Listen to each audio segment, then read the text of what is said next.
It's the fist bump that was heard around the world, where Senators Ted Cruz and Senator Steve Daines fist bumped after blocking a bill that would protect veterans. People across the country are outraged, including Jon Stewart, by the way.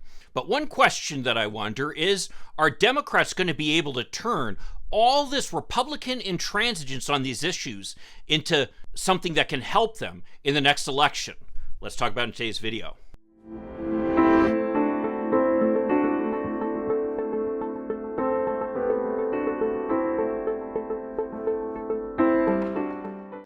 So a few weeks back, we came together and had a consensus bipartisan vote to stand up for our veterans. A number of Republican and Democratic legislators here, the House and the Senate, worked together to develop something called the Pact Act. This is groundbreaking legislation, decades in the making, that provides veterans access to health care for exposure to toxic chemicals. Exposure that comes through being subjected to military burn pits. These are pits where a lot of toxic chemicals and plastics are burned at military installations, but also for exposure to chemicals like Agent Orange. So we had an 84-14 vote here just a few weeks ago in favor of the Pact Act. And then the bill came back to the Senate due to some technical corrections having nothing to do with the substance of the bill. And yesterday, the vote went from 84 to 55. 30 senators reversed their vote and the bill failed. All 30 of those were Republicans. Hi, I'm Mike Greiner. I'm a lifelong Democratic activist who's concerned about the direction our country is taking. I'm also a lawyer and an academic, and I'm here to help you stand up to the BS of the MAGA crowd. So the bill at issue is called the Pact Act. And I think Steve Daines and I think Senator Chris Murphy from Connecticut did a good job of explaining what happened with that bill. The bill is important because, of course, we have veterans from the Iraq and Afghanistan wars who are suffering from cancer, likely caused by their exposure to toxins from burn pits at military bases in these countries. Republicans, of course, love to position themselves as being pro-military and pro-veteran, so it seems unbelievable that Republicans would vote against helping these veterans who put their lives on the line for the rest of us. I mean, whatever you think about American military adventures overseas, it seems like the minimum we should do is to take care of the veterans who actually participated in these military actions. Our failure to do so is quite frankly a blot on this country. But as it turns out, Republicans have been quite adept at blocking legislation which the Democrats passed in the House from then even getting a hearing in the Senate. They've been able to use their power under the filibuster with the support of the Democrats' two problem children, Senators Joe Manchin and Senator Kyrsten Sinema, to stop the Senate from considering this legislation because, of course, you need to get 60 votes before just about anything can be done in the Senate. What are some of the pieces of legislation that have been blocked using this procedure? Well, I'm glad you asked. They include measures to protect the right to abortion and a measure to protect people's right just to cross state lines if they're going to get an abortion. Those were blocked by Republicans. Marriage equality, that was passed by the House, and now, according to Susan Collins, the Republicans are going to block it in the Senate. Birth control, if you can believe it, birth control. A measure to protect birth control has been blocked by Republicans in the Senate after being passed by the House. Of course, I don't even need to talk about the January 6th Commission, blocked after great effort by Mitch McConnell by a minority of the Senate. But yet he could do it because he had the filibuster. And Senator Joe Manchin, after that vote, was all outraged about it, and yet he didn't want to do anything about it. Similarly, you've got the Freedom to Vote Act, at one point called the For the People Act, a bill aimed at protecting American democracy. Joe Manchin even helped draft this piece of legislation.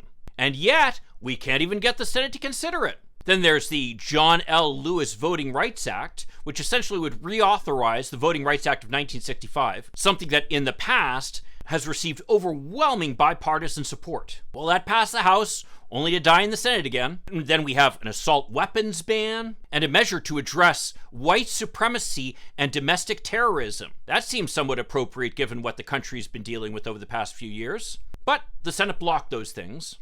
And that's not even worth mentioning the issues that are perennially blocked by the Senate, including the minimum wage, and equal pay for equal work. Yes, all of these pieces of legislation have passed the House only to be blocked or not considered at all in the Senate. And let's be clear, we Democrats can get pissed at Joe Manchin and Kyrsten Sinema, and believe me, I do a lot. I've made videos on that, which I'll link to at the end of this video. But Joe Manchin and Kyrsten Sinema wouldn't be issues if even any Republicans would be willing to support these pieces of legislation. These pieces of legislation which in the past have had huge bipartisan support and which receive overwhelming public support across the country. So why are the Republicans so adamant on stopping these pieces of legislation? Well, it's because of the way that our system is set up. Between the way the Senate is set up, where every state gets 2 votes, no matter how small it is, something that gives an incredible amount of power to a small number of people living in these sparsely populated Western states, and the way that we gerrymander congressional districts, this means that in most cases, primary voters are going to be the ones determining who is the ultimate winner of elections. And as it turns out, primary voters tend to be the most extreme on both sides of the coin. So on the Democratic side, you'll have progressives tending to drive the primaries on our side, although, to be fair, the more moderate Democrats tend to have a pretty good record in Democratic primaries, but that's a story for another day. But on the Republican side, the story is all about how the Republican Party has become dominated by the MAGA QAnon faction. In fact, there was just an article today in the New York Times, which of course I'll link to down below, talking about how the Republicans in my home state of Michigan are essentially at war among themselves, with the grassroots supporters of Donald Trump and his big lie about the election, fighting against Betsy DeVos. Betsy DeVos, the former Secretary of Education in the Trump administration and former chair of the Republican State Party here in Michigan, because apparently she's not supportive enough of Donald Trump's big lies about the election and January 6th. I can't believe I find myself on the side of Betsy DeVos on anything. But here she is trying to get the Republican Party to essentially moderate itself just a little bit on the issue of whether January 6th was an insurrection or not. And because of her efforts to moderate the party just a little bit, she's essentially been cast out of her own party, with her candidates in primaries being defeated because they're not extreme enough. So when people say that the problem is that the two parties aren't compromising enough, I say there's no way that Democrats can compromise with the Republican Party driven by such extremism. But I'll even go an extra step and point out the fact that the problem is a system that makes it that the extremists have control of their parties on each side. And where most general elections, as a result of either gerrymandering or the small state bias of the Senate and the Electoral College, are not competitive. In other words, whoever wins the Democratic primary in Democratic districts and states wins the election. Whoever wins the Republican primary in Republican states and districts wins the election. Meaning that you never really have a chance where candidates need to face the voters at large. And with the way the Electoral College leans, it means that the most extreme candidates among the Republicans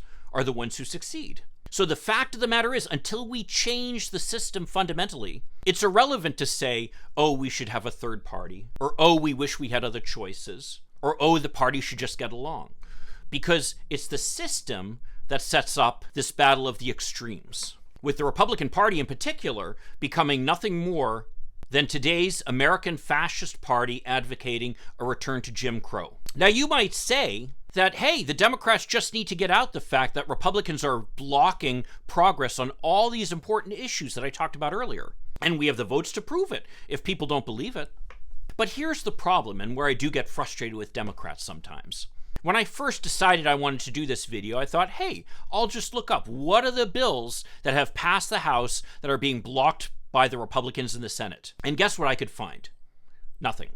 The only website I could find that even started to address this issue was one for the Pennsylvania Democratic Party, which of course I'll link to down below, which hasn't been updated since 2019. I mean, why isn't there a ticking list of all the issues that are being blocked by Republicans right at the top of the House Democrats website? There isn't. How are people supposed to know about the issues that Republicans are blocking if the Democrats aren't even telling people about them? It's about time that Democrats get a little more serious about advocating for our side. Because the truth of the matter is, if we don't, that in the few general elections where there actually is a chance for people to decide between either the Republican or the Democrat, people aren't even going to know about the ramifications of that choice.